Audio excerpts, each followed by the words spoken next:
오늘 함께 보실 말씀은 신약성경 마가복음 7장 24절부터 30절까지 말씀입니다. 마가복음 7장 24절부터 30절까지 말씀 함께 보시겠습니다. 우리 다 함께 한 목소리로 읽겠습니다. 예수께서 일어나사 거기를 떠나 두로 지방으로 가서 한 집에 들어가 아무도 모르게 하시려 하나 숨길 수 없더라. 이에 더러운 귀신 들린 어린 딸을 둔 한 여자가 예수의 소문을 듣고 곧 와서 그 발 아래에 엎드리니 그 여자는 헬라인이요 수로보닉의 족속이라. 자기 딸에게서 귀신 쫓아내 주시기를 간구하거늘 예수께서 이르시되 자녀로 먼저 배불리 먹게 할지니 자녀의 떡을 취하여 개들에게 던짐이 마땅치 아니하니라. 여자가 대답하여 이르되 주여 올소이다마는 상 아래 개들도 아이들이 먹던 부스러기를 먹나이다.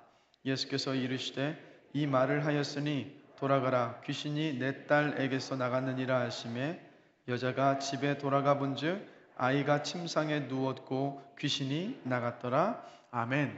자리에 앉으시겠습니다. 광고를 제가 몇 가지 드립니다. 주보를 참고하시면 좋을 것 같고요. 100일 성경 일독이 10월 24일 토요일까지 진행이 됩니다. 그래서 이 100일 동안 일독을 성실하게 하셨던 분들은 그 체크표를 사역지원실로 제출해 주시길 바랍니다. 그리고 꼭 막 다 칸을 채워서 지금까지 순서를 따라서 완주하지 못하셨다 하더라도 멈추지 마시고 그날의 순서표를 따라서 말씀을 계속해서 읽어 나가시기를 주님의 이름으로 권면합니다.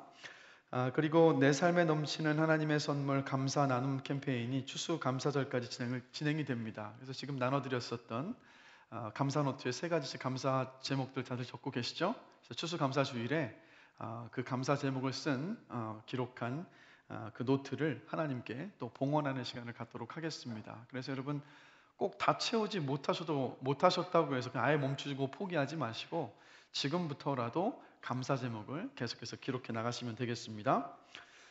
그리고 추수감사절 전주 한 주간 온라인 감사 릴레이를 한번 우리가 좀 진행을 하려고 합니다. 그래서 우리 효민교회 밴드가 있는데 아직 밴드에 가입하지 않으신 분들이 계시다면 네이버 밴드에서 효민교회를 검색하시고 또 가입을 하셔서 또 함께 그 안에서 감사 릴레이를 통해서 또 감사의 은혜를 나눌 수 있는 시간이 되었으면 좋겠습니다. 그래서 우리 목자분들께서는 아직 효민교회 밴드에 멤버로 아직 참여하지 않으신 우리 목원들이 있으면 그분들 여러분들이 초청을 하셔서 또 목장 밴드에 다들 우리 교회 밴드에 들어오실 수 있도록 그렇게 해주시면 좋겠습니다.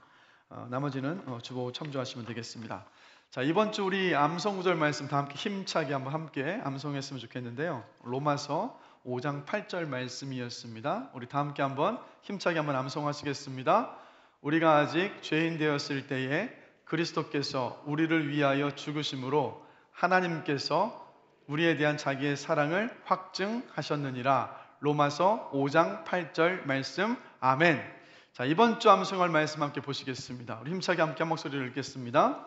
너희는 그 은혜에 의하여 믿음으로 말미암아 구원을 받았으니 이것은 너희에게서 난 것이 아니요 하나님의 선물이라. 행위에서 난 것이 아니니 이는 누구든지 자랑하지 못하게 함이라. 에베소서 2장 8절 9절 말씀. 아멘. 또 이 말씀 또 암송하시면서 또 은혜를 누리시기를 주님의 이름으로 축복합니다. 네, 오늘 또 준비한 말씀 나누겠습니다. 혼창통이라는 책에서 이 시대를 이게 2020년대에 쓴 책도 아니고요. 조금 3, 4년 전에 쓴 책인데 이 혼창통이라는 책에서 이 시대를 가리켜서 이렇게 평가를 하더라고요. 낙관이 통하지 않는 시대, 과거의 영광을 돌이킬 수 없는 시대, 그리하여 영원한 위기의 시대, 이것이 우리의 현주소다. 굉장히 냉정하게 그리고 굉장히 비관적으로 지금 우리가 맞이하고 있는 이 시대를 지금 판단을 내린 거 아니겠습니까? 그러면서 이 책에서는 이런 시대에서 살아남으려면 기본으로 돌아가야 한다라고 말을 해요. 그래서 이 책에서 말하고 있는 기본이 뭐냐? 큰 뜻을 세우고 늘 새로워지려고 노력을 하고 물 흐르듯 소통을 멈추지 않는 것이 바로 기본이다라고 이 책은 말하고 있습니다. 아마 이 책에서 말하는 이 부분들도 우리가 교회적으로도 적용할 부분이 있는 것 같습니다. 그런데 저는 좀 이 책을 보면서 그렇다면 신앙 안에서 우리는 어떤 기본으로 돌아가야 하는가? 신앙 공동체인 교회는 어떤 기본으로 돌아가야 되겠는가라는 어떤 질문을 던져보게 됐습니다. 그럴 때 한 단어가 딱 떠올랐어요. 바로 믿음이라는 단어입니다. 왜 그러냐면 성경을 보거나 아니면 우리와 함께 살았었던 아니면 이전에 돌아가셨던 신앙의 선배들을 보면 위기의 때마다 어떻게 했습니까? 믿음으로 하나님 앞에 무릎을 꿇었고 하나님께 도움과 지혜를 구했습니다. 그래서 그 믿음을 가지고 어떤 역경이 되었든 그 위기를 돌파해 나갔다라는 거예요. 그래서 여러분 지난 2주간에 걸쳐서 금요성령 집회에서도 사무엘상 말씀 4장 말씀을 함께 살펴보면서 믿음에 대해서 함께 생각을 해봤었는데 오늘도 믿음에 대해서 우리가 함께 생각을 해보면서 좀 은혜를 한번 나누려고 합니다. 오늘 본문의 배경을 설명드리면 예수님과 제자들은 계속되는 사역 때문에 쉴 시간이 하나도 없으셨습니다. 그래서 어떻게 하셨냐면 오늘 본문을 보면 사람들이 많이 몰려드는 유대 땅 갈릴리 지역을 떠나서 이방인들의 도시였던 두로 지방으로 이동을 하십니다. 이제 그곳에 가면 이방인들이 사는 곳이니까 이방인들을 좀 멀리에서 있던 유대인들이 오지 않을 것이라고 생각을 한 겁니다. 그래서 아무도 모르게 조용히 한 집에서 머무시려고 했는데 이미 그곳에까지 예수님에 대한 소문이 다 퍼져버렸습니다. 그래서 이 예수님께서 오셨다는 소식을 전해 듣고 오늘 본문 속에서 보면 더러운 귀신 들린 딸을 둔 한 여인이 예수님을 찾아와서 예수님의 발 앞에 엎드렸습니다. 그래서 오늘 본문 26절을 보시면 그 여인에 대해서 이렇게 설명하고 있죠. 그 여자는 헬라인이요 수로보니게 족속이라. 한마디로 그리스 그때 당시 로마 시대였으니까 그리스 출신의 이 수로보니게라는 것이 이 수리아 페니키아라는 뜻인데 그 페니키아 지역의 사람이라는 거예요. 그러니까 너무 복잡하게 생각하지 마시고 유대인이 아니라 이방인이었다는 겁니다. 그런데 이런 이방인 여인이 지금 예수님을 찾아오는 거예요. 그래서 예수님께 귀신 들린 딸을 좀 살려달라고 간청을 한 겁니다. 이 같은 사건을 기록하고 있는 마태복음 15장을 보면 거기에서는 어떻게 기록을 하고 있냐면 이 여인이 예수님께 자기를 불쌍히 여기셔서 딸의 귀신을 쫓아달라고 소리를 계속해서 질렀다라고 기록을 하고 있어요. 어떤 거겠습니까? 귀신에 들려서 비참한 삶을 살고 있는 자신의 딸을 향한 어머니의 이 간절한 표현이었던 거예요. 자, 그런데 이 이방 여인의 그 간절한 마음을 아시는지 모르시는지 오늘 본문 27절을 보면 이 간구하는 여인에게 예수님께서 이렇게 대답을 하십니다. 우리 다 함께 한번 한 목소리로 읽어보겠습니다. 27절입니다. 예수께서 이르시되 자녀로 먼저 배불리 먹게 할지니 자녀의 떡을 취하여 개들에게 던짐이 마땅치 아니하니라. 당시에 여러분 유대인들은 이방인을 더럽게 여겨서 개로 취급했습니다. 개처럼 취급을 했어요. 그럼 이런 관점에서 보면 지금 예수님께서 여인에게 이해하신 말씀은요, 예수님께 도움을 구하러 왔었던 여인을 굉장히 모욕하고 모독하는 말이라고 충분히 생각되지 않습니까? 그런데 여러분 그렇지 않습니다. 왜냐하면 주님께서 여기서 개라고 사용한 이 단어는 흔히 이방인들을 표현할 때 썼었던 그 야생 들개를 표현하는 그 단어가 아니라 바로 뭐라고 하죠? 애완견을 의미하는 그런 단어로 일부러 예수님께서 선택을 하셨어요. 한마디로 그냥 개가 아니라 강아지라는 의미로 받아들이면 될 것 같아요. 왜 그러셨을까요? 예수님께서 이해하셨던 이 말씀은 그 여인을 모욕하기 위해서 하셨던 말씀이 아니라 비유를 드셨던 겁니다. 이런 의미예요. 너도 가족의 식사 예절을 잘 알지 않느냐? 먼저 자녀가 먹고 나서 애완견인 강아지가 먹지 않느냐? 이 순서를 어기는 것이 옳지 않다. 강아지가 자녀보다 먼저 먹는 것은 말도 안 된다. 예수님께서 이렇게 말씀을 하셨던 겁니다. 자, 그러면 왜 예수님께서 이런 비유를 드셨는가? 마태복음 15장 24절을 보면 왜 이런 비유를 드셨는지 정확하게 우리가 이유를 알 수 있습니다. 나는 이스라엘 집에 잃어버린 양 외에는 다른 데로 보내심을 받지 아니하였노라 라고 예수님께서 말씀하셨어요. 무슨 뜻입니까? 예수님은 유대인의 메시아로서 먼저 이 땅에 오신 거예요. 그래서 유대인들에게 선택받은 백성인 유대인들에게 먼저 메시아로서 나타내시고 그 다음에 이방인들에게 온 인류를 구원하실 메시아로서 복음을 전하고 당신을 드러내실 것이다라는 이 뜻이었습니다. 그래서 여러분 예수님의 사역을 보시면 계속해서 유대인들을 향해서 복음을 전하셨죠. 그리고 십자가에 달려서 돌아가셨습니다. 그리고 부활하셨습니다. 그리고 나서는 제자들에게 뭐라고 말씀하십니까? 땅끝까지 이르러 제자를 삼고 복음을 전하라라고 말씀하신 거예요. 그래서 여러분 사도 바울도 항상 선교를 갈 때마다 그의 선교의 우선순위는 제일 먼저는 유대인들이었습니다. 그리고 나서 이방인들이었던 거예요. 그래서 여러분 여인에게 예수님께서 하셨던 이 말씀은 이런 의미였습니다. 그 여인을 모욕했던 말이 아니라 마땅한 순서가 있으니까 이해해라. 나는 먼저 유대인을 위해 왔고 그 다음에 이방인들을 위해서 왔다. 지금은 내가 너에게 은혜를 베풀 때가 아니다 라고 예수님께서 말씀하셨던 거예요. 자, 그런데 이 여인은요, 예수님의 이 비유를 들어서 하셨던 예수님의 이 말씀에 아주 재치 있게 또다시 비유를 들어서 답변을 하고 있어요. 28절입니다. 자, 이렇게 말하고 있습니다. 이 여인이 주여 올소이다마는 상 아래 개들도 아이들이 먹던 부스러기를 먹나이다. 분명히 예수님의 비유에 대해서 이 여인도 비유로 재치 있게 지금 답변을 하고 있어요. 그럼 이게 무슨 뜻입니까? 예수님의 비유의 의미가 무엇인지를 이 여인이 정확히 알고 있었다는 거예요. 그래서 비유로 답변을 했어요. 그러면 이 여인이 답했던 이 비유의 의미는 바로 이런 뜻입니다. 네, 맞습니다, 예수님.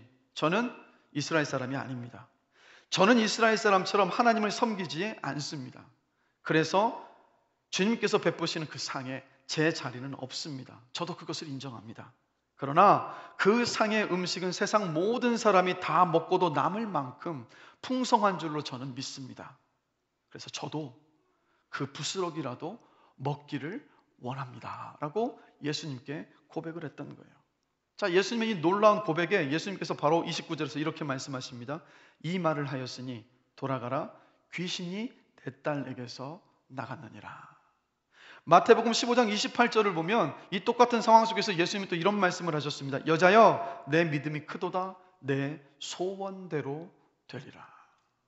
아무리 예수님께서 기적을 나타내시고 이적을 보이셔도 믿지 않았던 유대인들에 비해서 이 이방인 여인은 놀라운 믿음의 고백을 예수님께 했고 예수님께서 놀라셨던 거예요. 그리고 이 여인의 소원대로 어떻게 했습니까?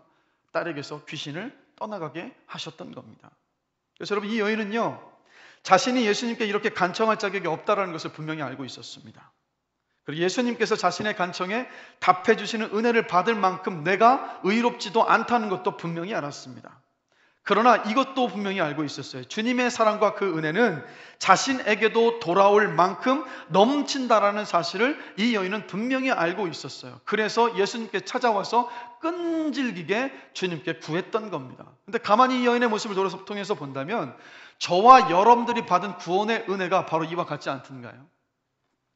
우리 모두는 여러분 기억해 보십시오. 구원의 은혜를 받을 만한 자격이 하나도 없었던 죄인들이 바로 저와 여러분들이었습니다. 그런데 어떤 은혜가 있었습니까? 감히 바랄 수도 없고 기대할 수도 없었던 놀라운 그 은혜와 사랑을 예수 그리스도를 통해서 하나님께서 저와 여러분들에게 부어 주셨습니다. 어떻게 그 은혜와 그 사랑을 우리가 받았습니까? 받을 자격이 비록 우리들에게는 없었지만 주님 앞에 결코 그것을 요구할 만한 의로움이라고는 하나도 찾아볼 데가 없었지만 우리 모두는 그때 성령의 감동하심과 이끄심을 통해서 주님 앞에 담대히 나아가서 우리는 이렇게 고백하지 않았던가요? 주님, 저는 죄인입니다. 저를 긍휼히 여겨주시고 저를 불쌍히 여겨 주시옵소서라고 우리가 주의 긍휼하심과 은혜를 붙잡고 구했을 때 주님께서 저와 여러분들에게 그 은혜와 사랑을 부어 주신 줄로 믿습니다. 그렇다면 여기서 믿음이 무엇인가를 우리가 알 수 있는 거예요. 믿음이란 자격이 없어도 담대히 주님 앞에 나아가는 것이 바로 믿음인 줄로 믿습니다. 이 여인을 통해서 그것이 믿음임을 저와 여러분들에게 지금 가르쳐주고 있는 거예요. 말씀을 준비하면서 제가 한 책에서 읽게 된 이야기인데 이런 이야기입니다. 한 아이가요, 무거운 짐을 옮기기 위해서 막 안간힘을 씁니다. 조그마한 아이인데 근데 짐이 너무 크고 무거워서 도저히 이 아이의 힘으로는 옮길 수가 없었습니다. 근데 그 옆에 이 아이의 아빠가 아무 말 없이 물끄러미 이제 이 아이가 어떻게 하는지 이렇게 쫙 지켜보고 있었어요. 옆에 아빠가 있음에도 불구하고 이 아이는 계속해서 땀을 뻘뻘 흘리면서 어떻게든 하여튼 물건을 옮겨보려고 막 애를 씁니다. 그러자 그래서 지켜보던 아빠가 드디어 그 아이에게 한마디를 합니다. 얘야, 너 지금 최선을 다하고 있는 거니?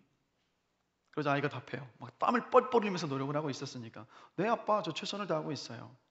그러자 아빠가 그 아이의 얼굴을 아주 사랑스러운 눈빛으로 바라보면서 이렇게 또 이야기를 합니다. 사랑하는 내 아들아, 너 지금 최선을 다하고 있다고 말은 하지만 너 최선을 다하고 있는 게 아니야.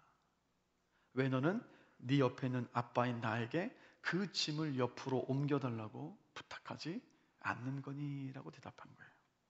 무슨 말입니까? 이 아이가 할 수 있는 최선은요, 뭐냐면 곁에 있는 아빠에게 도움을 요청하는 거예요. 똑같습니다.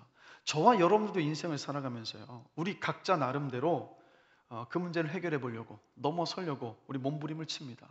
근데 힘에 겨워서 막 감당치 못하는 그 순간까지도 가지만, 그러나 어떻게 해서든 우리 힘으로 감당하려고 발버둥을 쳐요.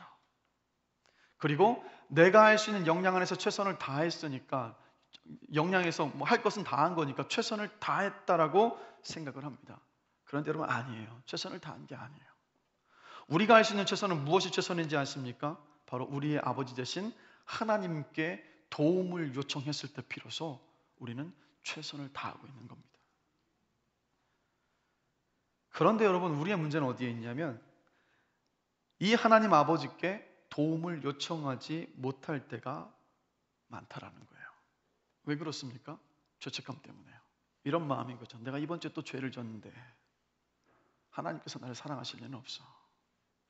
내가 이번 주에 또 넘어졌는데 나 같은 죄인의 기도를 하나님께서 들어주시지 않을 거야 라고. 우리는 이런 마음의 생각을 뭐라고 생각하냐면 겸손이라고 생각을 합니다. 그런데 여러분, 이건 겸손이 아니에요. 겸손이 아니라 여전히 내 의로 하나님 앞에 설 수 있다라고 생각하는 교만입니다.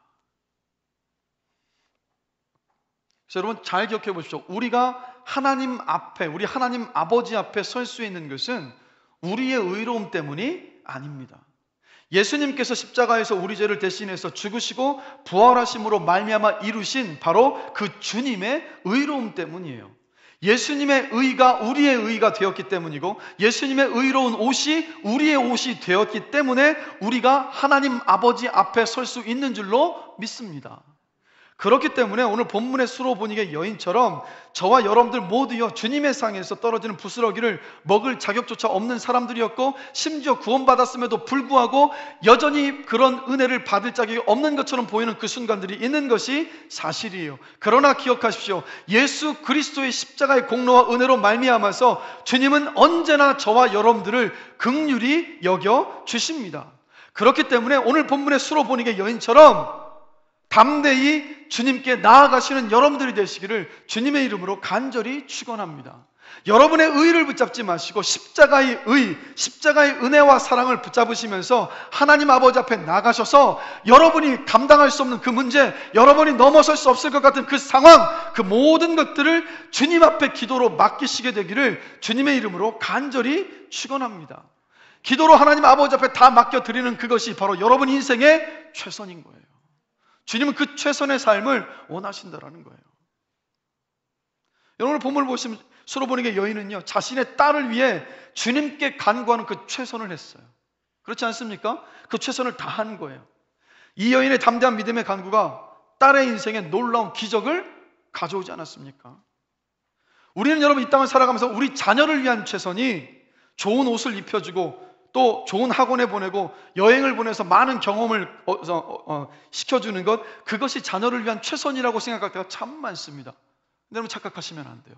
그것이 필요하지 않다라는 것이 아니라 자녀를 위한 최선은 무엇입니까? 하나님 아버지께 그 자녀를 의탁하며 맡기며 기도하는 것이 우리의 자녀를 위한 최선인 줄로 믿습니다.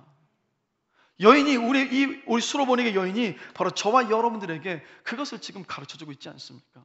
자녀를 우리 하나님 아버지 앞에 맡길 때 하나님께서 우리 자녀의 인생을 저는 반드시 책임져 주실 줄로 믿습니다. 확신합니다. 그래서 여러분, 우리 거리두기가 1단계로 지금 하향이 돼서 우리가 지금 이렇게 모여서 함께 예배드리고 있지 않습니까? 여러분, 반가우십니까? 근데 표정들이 별로 안 반가우신 것 같아서 한번 보세요. 얼마나 반가워요. 너무 감사하지 않습니까? 우리 교회는요, 코로나 이후에 방역수칙을 지키기 위해서 최선을 다했습니다. 정말 우리 신목사님, 우리 전사님들 비롯해서 온 성도들이 노력을 해서 합심해서 여태까지 정말 최선을 다했고 지금도 최선을 다해서 지키고 있어요. 자, 제가 왜 이 말씀을 드리느냐? 그러하기 때문에 코로나 감염을 두려워하지 마시고 새벽 기도와 수요 예배와 금요 성령 집회와 그리고 토요일 한낮 기도 모임에 열심을 내셔서 오셔서 하나님께 기도하시는 여러분들이 되시기를 주님의 이름으로 권면합니다. 주님의 이름으로 간절히 축원합니다. 그렇게 하나님 아버지 앞에 기도로 맡기는 것이 바로 저와 여러분들의 인생의 최선인 거예요. 그리고 자격이 없어도 담대하게 하나님께 나아가서 믿음으로 여러분 기도하시는 여러분들 그 복된 삶이 되시기를 다시 한번 주님의 이름으로 축복합니다. 그런가 하면 여러분 또 믿음에 대해서 우리가 함께 생각해 보고 싶은 건요, 여러분 믿음이 무엇이라고 생각을 하십니까? 여러분이 생각하시는 믿음은 뭡니까? 우리는 흔히 믿음을 뭐라고 규정짓냐면 내 마음의 확신을 믿음이라고 규정해요. 무슨 말이냐면 내가 바라는 것이 이루어질 것을 확신하는 정도가 강하면 믿음이 좋은 것이고, 내 마음에 내가 바라는 것이 이루어질 것을 바라는 그 마음의 그 강도가 약하면 믿음이 좋지 않은 것이라고 생각을 한다는 거예요. 자, 그런데 여러분, 믿음을 만약에 우리 마음의 어떤 이 확신을 믿음이라고 생각을 한다면 여러 가지 많은 문제들에 우리가 봉착하게 돼요. 제가 미국에 있을 때 유학 시절에 학생부 교사로 섬기면서 학생들과 함께 연합 수련회에 참석을 했습니다. 근데 그 함께 갔었던 학생 가운데 여러분 그 병 아시죠? 근육이 서서히 위축되는 병, 루게릭병을 앓고 있는 한 학생이 있었습니다. 이름이 경빈이라는 아이였어요. 그래서 휠체어에만 앉아 있어야만 됐고, 화장실에 갈 때도 누군가가 도와줘야 됐고, 침대에 누울 때도 누군가의 도움이 필요했고, 음식을 먹을 때도, 그리고 옷을 갈아입을 때도 하여튼 누군가가 옆에서 도와줘야 했어요. 그래서 막 목사님과 저와 그리고 다른 학생들이 돌아가면서 이 경빈을 수련회 내내 도왔습니다. 근데 수련회 둘째 날 밤 집회 시간이었는데 말씀을 듣고 기도하는 시간인데요, 그날 기도할 때 어떻게 했냐, 150여 명 정도가 모여 있었거든요. 근데 이 경빈이를 한가운데 두고 이 아이를 위해서 기도하기는 시간이 있었어요. 무엇을 놓고 기도했겠습니까? 하나님, 이 아이를 경빈이가 걷게 하여 주십시오라고. 그 150명이 막 기억으로는 1시간 가까이 막 뜨겁게 부르짖으며 기도를 했습니다. 자, 그날 경빈이는 걸었을까요? 걷지 못했을까요? 죄송합니다. 걷지 못했어요. 여전히 휠체어에 앉아 있었어요. 그러면 경빈이가 걷지 못했던 이유가 그날 1시간 동안 눈물을 흘리면서 열심히 기도했던, 뜨겁게 간절히 기도했었던 학생들과 교사들과 목회자들의 믿음이 없었기 때문일까요? 아니요, 그렇지 않습니다. 눈물을 흘리며 그 아이를 하나님 아버지 앞에 맡기며 분명히 그 자리에 있었던 모두는요, 믿음으로 기도했어요. 그런데 조금 전에 말씀드렸던 것처럼 믿음이 내 안에 내 마음의 확신이라고 여긴다면 이런 상황들은 여러분 해석이 되지가 않아요. 이런 상황이 될 때마다 내 마음의 확신이 믿음이라고 한다면 이런 상황 속에서 우리는 난처한 상황들을 끊임없이 맞이할 수밖에 없게 되는 거예요. 왜요? 내 믿음 없음을 탓하면서 좌절하며 실망하며 낙심하는 순간들이 계속해서 벌어질 것이기 때문이라는 거예요. 여러분, 예수님께서 오늘 본문에 보면 수로보니게 여인에게 이 말을 하였으니 돌아가라, 귀신이 내 딸에게서 나갔느니라 라고 말씀을 하셨습니다. 자, 그러자 예수님의 이 말씀에 오늘 본문의 이 수로보니게 여인, 이방 여인이 여러분 어떻게 반응했습니까? 우리 30절 말씀 한 목소리로 다 같이 한번 읽어보겠습니다. 여자가 집에 돌아가 본즉 아이가 침상에 누웠고 귀신이 나갔더라. 예수님의 말이 떨어지자마자 이 여인이 어떻게 합니까? 그냥 즉시 집으로 돌아갔다고요. 바로 집으로 갔어요. 그러니까 예수님을 붙잡고 더 간청하지도 않았고, 딸이 낳은 증거를 제발 좀 보여주십시오. 그럼 보여주시면 제가 가겠습니다. 이렇게 요청하지도 않았어요. 그냥 요즘 말로 뭐라면 그냥 쿨하게 예수님 말씀하시자마자 그대로 자기 집으로 돌아갔습니다. 여러분, 왜 그랬을까요? 그 이유가 무엇일까요, 여러분? 그 이유는 예수님께서 말씀하신 것을 행하시는 진실한 분이시라는 것을 이 여인이 신뢰했기 때문이라는 거예요.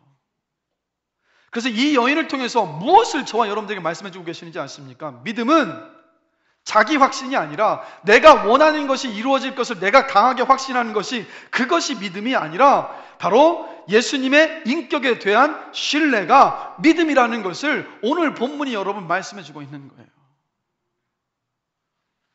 그러면 왜 우리 마음의 확신이 믿음이 아닐까요? 여러분 마태복음 14장을 보면 그 유명한 우리 베드로 형님이 바다 위를 걷는 장면이 나옵니다. 배경이 어떻습니까? 예수님께서 오병이어의 기적을 행하시고 난 다음에 제자들을 먼저 배에 태워서 보내셨어요. 근데 그 밤에 풍랑이 일어서 밤새도록 제자들이요, 배가 뒤집힐까 봐 싸워야 했습니다. 씨름해야 됐어요. 그때 예수님은 지켜보고 계시다가 새벽에 물 위를 걸어서 제자들에게 오셨습니다. 근데 물 위를 걸어오시는 예수님을 보자마자 이 베드로는요, 아주 뜻밖의 제안을 예수님께 합니다. 마태복음 14장 28절을 보면 주여, 만일 주님이시거든 나를 명하사 물 위로 오라 하소서라고 요청을 해요. 그러니까 한마디로 물 위를 걷게 해주십시오라고 부탁을 합니다. 그리고는 어떻게 합니까? 정말 배 밖으로 발을 내디뎠어요. 몇 걸음인지는 모르겠지만 베드로는 그때 정말 물 위를 걸었습니다. 그런데 어느 순간 베드로가 정신을 딱 차리고 보니까 넘실거리는 파도가 눈에 들어옵니다. 그리고 그 순간 베드로는 물에 빠져들어가기 시작했어요. 예수님은 가만히 보고 계셨던 것이 아니라 물에 빠져들어가고 있는 그 베드로의 손을 잡아서 베드로를 건져주십니다. 그리고 이렇게 말씀하세요. 믿음이 작은 자여, 왜 의심하였느냐. 우리는 이 믿음이 작은 자여 왜 의심하였느냐라는 이 말씀을 믿음이 없는 베드로를 예수님께서 질책하시는 것으로 우리는 쉽게 이해를 합니다. 그런데 조금만 생각해 보면 이 말씀이 베드로의 믿음 없음을 질책하셨던 말씀이 아니었다라는 것을 우리가 발견할 수가 있어요. 여러분, 예수님은요 베드로에게 물 위를 걸을 수 있는 방법을 알려주시고 난 다음에 물 위를 걸을 수 있는 믿음을 베드로에게 요구하지 않으셨습니다. 그것은 베드로가 걷게 달라고 한 거였지 예수님께서 베드로에게 믿음을 보여달라고 요구하시지 않으셨다라는 거예요. 그렇다면 예수님께서 하신 믿음이 작은 자 왜 의심하였느냐라는 이 말씀은요 어떤 뜻이냐면 자기 확신이 없는 베드로를 책망하신 말씀이 아니라 예수님은 보시면 믿음과 의심을 지금 같이 말씀하고 계시지 않습니까? 믿음이 작은 자여 왜 의심하느냐? 즉 믿음이 작은 자는 믿음이 작은 자라는 것은 뭐냐? 당시 그 상황에서 파도를 보고 흔들리는 자라는 뜻인 거예요. 의심하였느라는 이 말은 책망이 아니라 당시의 베드로의 마음의 상태를 예수님께서 묘사하셨던 거예요. 그래서 베드로가 다른 배에 타고 있는 제자들보다 믿음이 작았기 때문에 물에 빠져들었다, 그것을 말씀하고 있었던 것이 아니라 베드로가 그 상황에서 믿음으로 발은 내디뎠지만 그 상황에서 베드로가 흔들리고 있었다라는 것을 예수님께서 말씀하고 계셨다라는 거예요. 이와 같이 여러분, 저와 여러분들도요 고난 앞에서, 환난 앞에서 우리 흔들리고 싶어하지 않은 마음은 굴뚝 같지만 고난이 다가오면, 환난이 다가오면 우리는 어떻습니까? 흔들리지 않습니까? 흔들린다고요. 쉬이 흔들려요. 그전에는 잘하던 기도도 하지 못할 때도 있고요, 불안에 빠질 때도 있고, 의심이 생길 때도 있고, 자신이 없어질 때도 있습니다. 태풍이 몰아치고 키를 막 넘나드는 파도가 눈앞에 넘실거리니까 무섭고 불안할 수밖에 없는 거예요. 그런데 여러분 보십시오. 예수님은 그런 베드로를 어떻게 하셨다고 인정하셨어요. 그리고 손을 내밀어서 베드로를 그 물에서 건져내 주셨습니다. 그럼 뭘 말씀하시는 걸까요? 주님께서 이거예요. 막상 고난 앞에 서면 의심하고 불안해하고 두려워하는 우리의 모습은 우리가 받아들이고 인정해야만 하는 저와 여러분의 실존이라는 것을 예수님께서 여러분 말씀하고 계시는 거예요. 여러분, 고난 앞에서 흔들리십니까? 고난 앞에서 의심이 생기십니까? 고난 앞에서 막 불안이 생기십니까? 불안해지십니까? 그거 여러분, 내가 너무 못나서 그런 거라고 자책하지 마십시오. 그것이 저와 여러분의 실존이라고요. 우리가 인정하고 받아들여야 하는 저와 여러분의 모습이라고 예수님께서 말씀을 하고 계신 겁니다. 그래서 이런 우리의 모습을 폴 투르니에라는 기독교 상당심리학자가 중간지대 불안이라고 설명을 했어요. 여러분, 예전에는 우리 막 명절 되면 그 뭐죠? 막 서커스 많이 보여주지 않았습니까? 요즘에 안 보여주더라고요. 굉장히 좀 섭섭한데, 보고 싶은데 안 보여주더라고요, 요즘에. 그럼 그 서커스 가운데 여러분, 이 공중에 줄타기 서커스 다들 기억하시죠? 한쪽에서 손을 잡고 쭉 탄 다음에 반대쪽에 있는 그 줄을 또 잡고 건너가서 하는 그 줄타기 고개요. 자, 그럼 이 중간지대 불안이라는 것이 뭐냐면, 여러분, 한쪽에 잡고 있었던 것을 놓고 그 다음에 다음 것을 붙잡아야지만이 그 서커스가 완성이 되는 것 아니겠습니까? 그럼 중간지대 불안은 뭐냐? 한쪽 잡고 있었던 것을 놓고 다음 것을 잡기 전까지의 그 시간만큼 불안함을 느끼는 것, 이게 바로 중간지대의 불안이라는 거예요. 이게 그리스도인인 저와 여러분의 상태라는 거. 어떤 의미냐? 이겁니다. 질문 드릴게요. 여러분, 흔들림이 없는 믿음으로 이 땅을 살아가길 다들 원하십니까? 자, 그런데 우리가 진짜 우리 주님처럼 흔들림이 없는 그런 믿음으로 살아갈 수 있을 때는 여러분 언제일까요? 언제이겠습니까? 이 땅에서입니까? 우리가 살아있을 때입니까? 아니에요. 주님께서 이 땅에 다시 오셨을 때, 우리가 영원한 하나님의 나라에 갔을 때, 천국에 갔을 때, 그때에서야 우리는 온전히 예수님과 같은 믿음으로 설 수 있어요. 그 말은 뭡니까? 우리가 믿음의 삶을 시작했지만 아직 그 완전한 삶에 가기 전에 이 땅에서 육신을 입고 이 세상에 머물고 있기 때문에, 그래서 이 중간지대에 있는 불안을 저와 여러분들이 경험할 수밖에 없다라는 거예요. 폴 트루니에가 그것을 설명했던 거예요. 우리가 약한 것은 왜 그렇습니까? 우리가 왜 불안한 이유는 우리가 이 세상에 있기 때문이고, 우리가 연약한 몸을 여전히 입고 있기 때문이라는 거예요. 그래서 다시 한번 말씀드리자, 우리가 중간지대 이 불안 가운데 있다라는 것을 여러분 인정하셔야 돼요. 근데 더 놀랍고 감사한 은혜는 뭔지 아십니까? 베드로에게 그러셨던 것처럼 우리가 안고 있는 이 중간지대의 불안을 우리 예수님께서 용납해 주신다는 사실입니다. 여러분, 이것을 아시고 용납하시는 주님이신데, 믿음은 너의 마음의 확신이다. 그러니까 기도했는데 네 병이 낫지 않으면 너의 마음의 확신이 부족하기 때문이야. 기도했는데 네가 구했던 그 문제가 해결이 되지 않으면 너의 마음의 확신이 부족했기 때문이야 라고 하시면서 우리 주님이 우리를 정죄하고 질책하고 판단하지 않으신다라는 거예요. 우리가 이미 살펴본 마가복음 6장을 보면 예수님의 그 수많은 기적을 경험했던 제자들이에요. 근데 배를 타고 갈릴리 바다를 건너가고 있는데 그 풍랑이 넘실거려 옵니다. 근데 그 이전에 예수님의 그 기적을 봤다면, 그 정도 봤으면, 죽은 자도 살리셨고 병자도 고치셨고 귀신도 쫓으셨고 오병이의 기적도 펼치시는 그 주님을 가까이에서 봤다면, 그 풍랑 정도쯤은 그냥 너끈히 이겨내야 되는 그 믿음의 사람이 되어 있어야 하는 것 아니겠습니까? 그런데 제자들은 어떻게 됐습니까? 그 풍랑 앞에서 벌벌벌 떨고 있었어요. 그때 우리 주님이 바다 위를 걸어오시면서 제자들 곁에 오셨을 때에 그들을 보시고 먼저 그 풍랑을 잠재우셨던 것이 아니라 이렇게 먼저 말씀하셨어요. 안심하라, 내니 두려워하지 말아라. 안심하라, 내니 두려워하지 말아라. 이 상황을 통해서 예수님께서 제자들에게 가르치고 싶으셨던 것이 여러분 무엇이겠습니까? 이거예요. 니네가 감당할 수 없을 것 같은 이 상황 속에서도 내가 너희와 함께하고 있으니 두려워하지 말아라 였어요. 그럼 이 말씀은 이런 의미가 되는 거예요. 고난 앞에 수시로 흔들리는 너희 마음의 확신, 마음의 상태를 붙잡지 말고 모든 상황을 주관하시면서 선하신 뜻을 이루어 가시는 하나님을 놓치지 말아라 라고 지금 주님께서 말씀하고 계셨던 겁니다.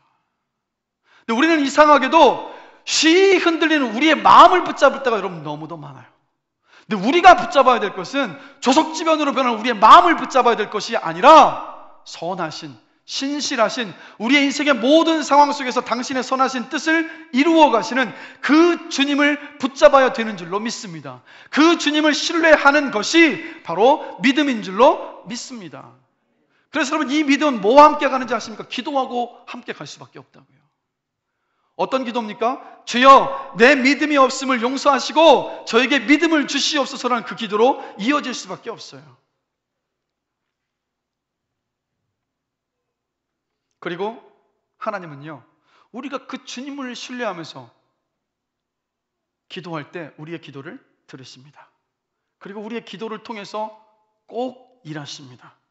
우리가 기도하는 대로 일하신다는 그 의미가 아니라 우리의 기도를 들으시고 우리의 기도를 통해서 하나님의 원하심대로 반드시 일하십니다. 그래서 여러분, 하나님은 여러분들을 향한 치밀한 인생의 계획을 가지고 계세요. 그리고 그 계획에 따라서 지금도 눈동자처럼 여러분들을 보호하시고 지키시고 이끌고 계십니다. 사람이 많은 계획을 할지라도 오직 여호와의 뜻만이 서리라라고 분명히 말씀하셨기 때문이에요. 그래서 여러분, 도저히 이해할 수 없는 상황 속에서도 선하신 뜻을 이루어 가시는 하나님을 신뢰하고 하나님을 붙잡고자 최선을 다하는, 그것이 바로 주님께서 말씀하시는 믿음입니다. 그래서 여러분, 조금 전에 제가 말씀드렸던 일어나 걷지 못했었던 그 경빈이 우리의 기도를 들어주시지 않으셨던 것이 아니라 우리의 믿음의 기도를 들으시고요, 그날 하나님은 선하신 뜻을 이루셨어요. 뭔지 아십니까? 그날 밤 숙소로 돌아갔어요. 경빈이를 볼 낯이 제가 없었어요. 얘가 혹시 얼마나 실망한 것은 아닐까? 조용히 다가가서 물었습니다. 근데 얼굴이 너무 행복한 거예요. 그러면서 경빈이가 이렇게 말하더라고요. 선생님, 저 오늘 너무 행복해요. 150명의 사람들이 저를 위해서 기도해 줄 때 하나님이 저를 얼마나 사랑해 주는지 저 비로소 경험했습니다 라고 고백을 하더라고요. 이게 바로 하나님의 선하신 뜻이고 선하신 일하심인 줄로 저는 믿습니다. 그러니까 여러분, 하나님께서는 반드시 주셨던 약속을 반드시 행하시는 분이심을 여러분 신뢰하시고 믿으시면서 여러분의 모든 형편을, 사정을 하나님께 기도로 아뢰시기를 주님의 이름으로 간절히 축원합니다. 그리고 하나님께서 여러분의 시간표가 아니라 그분의 시간표에 맞춰서 여러분의 인생 속에서 이루시려 하시는 것들을 조급한 마음으로 서두르지 마시고 인내하며 기다리게 되시길 주님의 이름으로 축원합니다. 그리고 여러분, 이렇게 말씀하지 마세요. 이 고난은 제 잘못 때문인 것 같아요. 저는 이제 소망이 없어요 라는 말 여러분 하지 마십시오. 그렇게 섣불리 여러분이 지금 이해되지 않는 상황들에 대해서 결론을 내리지 마십시오. 왜인지 아십니까? 그 결론은 우리는 보지 못하지만 그 모든 일들 속에서 선하신 뜻을 이루어 가시는 우리 주님께서만이 내리실 수 있기 때문인 줄로 저는 믿습니다. 하나님은 반드시 선하시고, 그리고 우리가 겪는 그 문제와 관련해서 최선의 결과를 맺혀 가시기를 기뻐하시는 줄로 저는 믿습니다. 그러니 여러분 입에 의심과 불만과 불평의 말들은 버리시고요, 주님을 향한 신뢰의 말씀으로 여러분의 그 입을 채우게 되시기를 주님의 이름으로 권면합니다. 아시죠?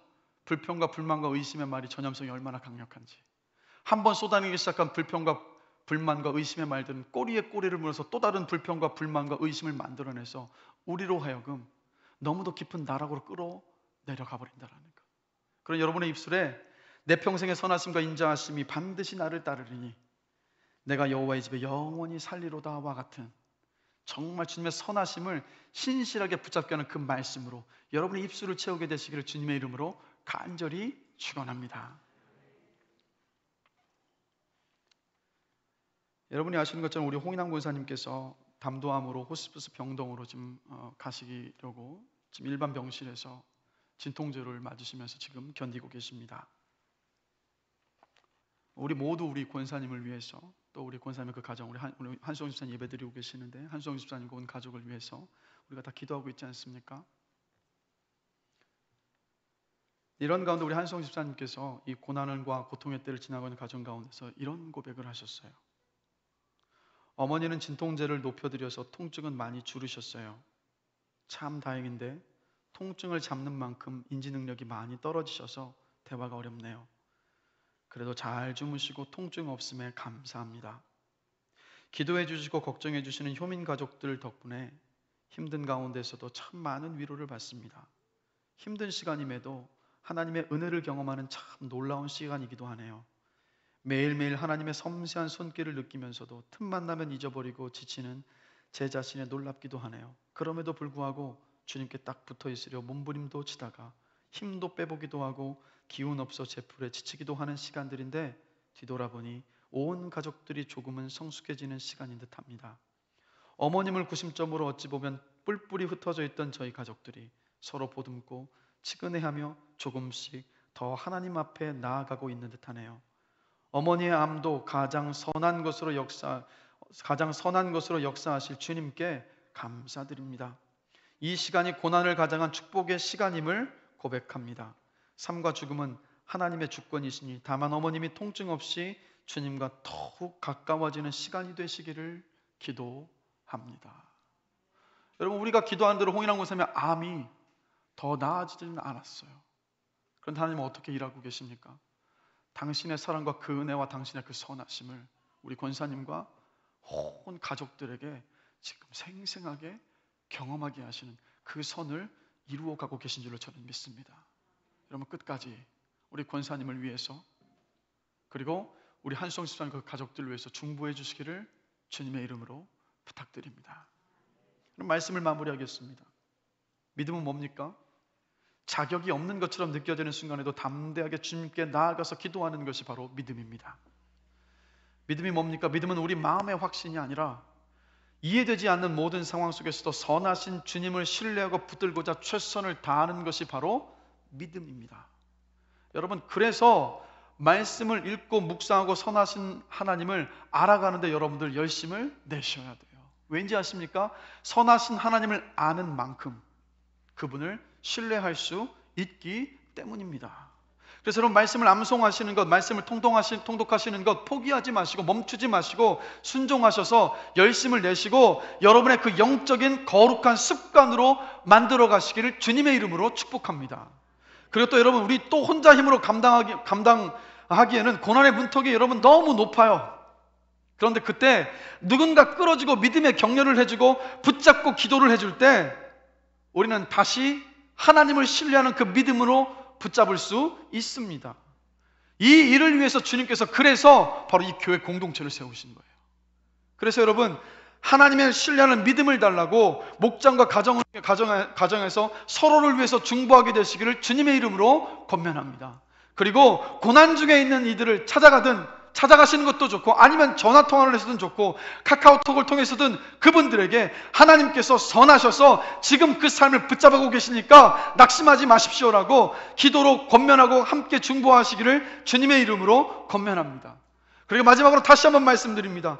공동체가 함께 모여서 주님의 그 은혜와 도우심을 구하며 기도하는 시간들, 새벽 기도의 시간과 수요 예배의 시간과 금요 성령 집회의 시간과 토요 한나 기도의 모임에 열심을 내서 참여하시는 여러분들이 되시길 다시 한번 주님의 이름으로 축원하며 권면합니다.